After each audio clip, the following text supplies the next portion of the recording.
नमस्कार दोस्तों। कल्पना करिए कि आप एक अनजान शहर में हैं और वहाँ की मार्केट में अपनी बहन के साथ घूम रहे हैं। तब भी 4-5 कुछ गुंडे टाइप के लड़के आपकी बहन के साथ छेड़छाड़ करते हैं, हूटिंग करते हैं। तो ऐसी स्थिति में जब आप उनका विरोध करते हैं तो वह आपसे भी बदतमीजी करने लगते हैं, आपके साथ मारपीट करने पर उतारू ले लेते हैं। तो ऐसी स्थिति में भारत का एक आम नागरिक किस प्रकार का व्यवहार करेगा? आप ऐसी जगह पर क्या करेंगे? हो सकता है आप उन गुंडों का विरोध करें, लेकिन वे गुंडे अपनी धाक बताते हुए कहते हैं कि हम एक राजनीतिक परिवार से हैं, एक राजनीतिक दल से हैं, या हम बहुत अमीर हैं, या हमारी सरकार तक पहुँच है। तब ऐसी स्थिति में आपके मन में क्या विचार आएगा? शायद आप में से बहुत लोग यह सोचेंगे कि ऐसी घटनाओं के लिए हम पुलिस प्रशासन पर उनके खिलाफ शिकायत दर्ज करेंगे। लेकिन उसके बाद आप स्वयं ही सोचेंगे कि अरे हटाओ, यदि मैं पुलिस में जाता हूं तो नाहक का मुझे परेशान होना पड़ेगा, केस बहुत सुस्त रफ्तार से चलेगा और बार बार मुझे आना जाना पड़ेगा। और यह सोचकर शायद आप पुलिस में मुकदमा दायर करने से भी पीछे हट जाएं। लेकिन जब आप ऐसा करते हैं तो उन अपराधियों के हौसले लगातार बढ़ते जाते हैं और यह पूरे समाज का एक कल्चर बन जाता है। याद रखिएगा, गीता में भी लिखा है कि अन्याय सहन करना अन्याय करने से बड़ा अपराध होता है। मेरे प्यारे मित्रों, जो इस प्रकार की नकारात्मक मानसिकता है उसका एकमात्र कारण है भारतीय न्याय व्यवस्था का कमज़ोर होना। समाज के अलग अलग हिस्सों में, चाहे वह कॉलेज यूनिवर्सिटी हो, बस स्टैंड हो, रेलवे स्टेशन हो या अन्य स्थान हो, वहाँ कोई न कोई व्यक्ति अपनी गुंडागर्दी दिखाने के लिए अवश्य मौजूद होता है, जो लोगों से अभद्र व्यवहार करता है। लेकिन इसके खिलाफ कोई कार्यवाही करने में आम नागरिक सफल नहीं हो पाता है। इसके अलावा प्रशासनिक विभागों में भ्रष्टाचार, राजनीतिक दलों के बाहुबली नेताओं के द्वारा रेप, मर्डर जैसी घटनाएं यह बहुत ही सामान्य हो चुकी है। इसके मूल में अगर सबसे बड़ा कोई कारण है तो वह भारतीय न्याय व्यवस्था का कमज़ोर होना ही है। आज हमारे देश का जो युवा है वह आंदोलन करता है तो रोजगार के लिए, हैंडपंप लगवाने के लिए, सड़कें बनवाने के लिए, बिजली के लिए। लेकिन वह युवा कभी भी प्रजातंत्र का जो सबसे बड़ा आधार है, जिसे भारतीय न्याय व्यवस्था कहा जाता है, उसके सुधार के लिए वह कभी भी आंदोलन नहीं करता है, जिसके परिणाम स्वरूप देश के अन्य क्षेत्रों में खूब विकास हुआ है, लेकिन न्याय के क्षेत्र में विकास नहीं हो पाया है। क्या आप जानते हैं कि भारतीय न्यायालयों में लगभग 5 करोड़ से अधिक केसेस लंबित पड़े हुए हैं, जिन पर अभी सुनवाई नहीं हुई है। उनमें से 1,70,000 केस ऐसे हैं जो लगभग 30 वर्षों से लंबित पड़े हैं, जिसमें कि मुकदमा दायर करने वाले और अभियुक्त दोनों उनमें से कई केसों में मर चुके हैं।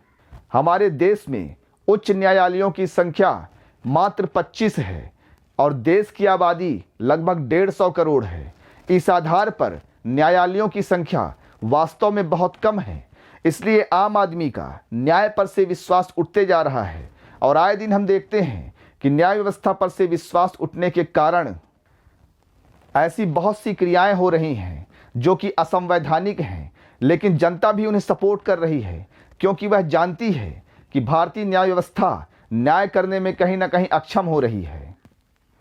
हम न्यायालयों में देखते हैं कि यदि केस सरकार के खिलाफ हो, प्रशासनिक अधिकारियों के खिलाफ हो, तो उनमें न्याय मिलने की संभावना बहुत ज़्यादा कम होती है। यदा कदा कभी न्याय मिल गया तो उसकी हम तारीफ करते हैं, लेकिन न्याय वास्तव में नहीं मिल पाता है। मेरे देखते ही देखते भ्रष्टाचार के ऐसे बहुत से मामले हैं जिनमें प्रशासनिक अधिकारी फंसते हुए नजर आए, लेकिन आज 10 वर्ष 12 वर्ष बीत चुके हैं, इन पर कोई निर्णय ही नहीं आया। और कुछ केसों में तो हमने देखा कि जहां निर्णय भी आए हैं तो वहां न्यायालय के आदेश का पालन नहीं हो रहा है। ऐसी तानाशाही देखकर मुझे कहीं ना कहीं आश्चर्य होता है कि क्या हम वाकई एक प्रजातांत्रिक देश में निवास करते हैं। यदि आप प्रजातांत्रिक देश के निवासी हैं तो आपको न्याय व्यवस्था को सुदृढ़ करना ही होगा।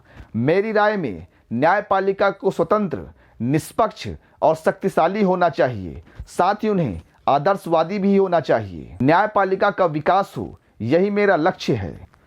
न्यायपालिका की कमजोरी का एक कारण जो मैं पाता हूं वह यह पाता हूँ कि न्यायपालिका के आदेश को पालन करवाने के लिए मुख्य रूप से पुलिस होती है, लेकिन पुलिस भी स्वतंत्र नहीं है, वह राज्य सरकार के अधीन होती है।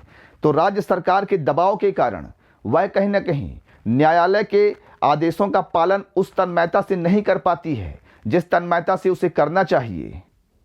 इसलिए मेरी राय में न्यायालयों के पास सीधा सीधा सेना की शक्ति भी होनी चाहिए। प्रारंभिक बिंदु पर न्यायालय के आदेशों का पालन करवाने के लिए पुलिस होनी चाहिए, लेकिन यदि किसी सरकार के दबाव के कारण, प्रशासन के दबाव के कारण यदि पुलिस अपना कार्य ठीक से नहीं कर पा रही है, तो न्यायाधीशों को यह सीधा सीधा अधिकार होना चाहिए कि वह केस को उठाकर सीधे आर्मी को सौंप दे, ताकि आर्मी उसकी निष्पक्ष जांच कर सके।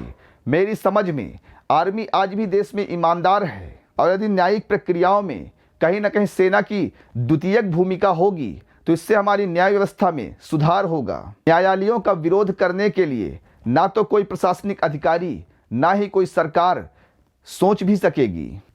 बड़े से बड़ा प्रशासनिक अधिकारी सेना से घबराता है, और यदि सेना की शक्ति न्यायालयों के पास होगी तो कोई भी प्रशासनिक अधिकारी या सरकार का व्यक्ति अपने पद का दुरुपयोग करने की हिम्मत नहीं कर सकेगा। मेरे प्यारे मित्रों, यदि आप प्रजातंत्र में जनता को सुखी देखना चाहते हैं तो आपको न्याय व्यवस्था को सुदृढ़ बनाना ही होगा। याद रखिएगा, आपकी सारी समस्याओं का समाधान न्यायालय के पास है। आपके पास छोटी से छोटी शिकायत या बड़े से बड़ी अपराध के खिलाफ आप न्यायालय में जा सकते हैं। न्यायालय आपको न्याय देने का कार्य करते हैं, फिर वह चाहे भ्रष्टाचार का उन्मूलन हो, अपराधियों का दमन हो, मर्डर करने वालों को सजा दिलवाना हो, रेप की संख्याओं को रोकना हो, या अन्य किसी भी प्रकार की शिकायत हो, सभी का समाधान अंत में न्यायालयों से ही मिलता है। इसलिए न्यायालयों को सुंदर, चरित्रवान और शक्तिशाली होना परम आवश्यक है। आपने बहुत सड़कें बनवा ली, आपने बहुत रोजगार पा लिए, लेकिन एक आंदोलन आपको न्यायपालिका के सशक्तिकरण के लिए भी करना चाहिए। याद रखिए, न्यायपालिका निष्पक्ष, स्वतंत्र और शक्तिशाली होगा, उससे प्रजातंत्र में सभी जनता को उसके अधिकार प्राप्त हो सकेंगे, कभी भी उनका शोषण नहीं हो सकेगा, और हमारी हर व्यवस्था दुरुस्त हो जाएगी। मैं आशा करता हूं कि आपको मेरी बातें समझ में आई होंगी, और यदि आप वाकई राष्ट्रभक्त हैं तो एक प्रजातांत्रिक राष्ट्र के हित के लिए, जनता के हित के लिए आइए हम न्यायपालिका को सशक्त बनाने का संकल्प करें।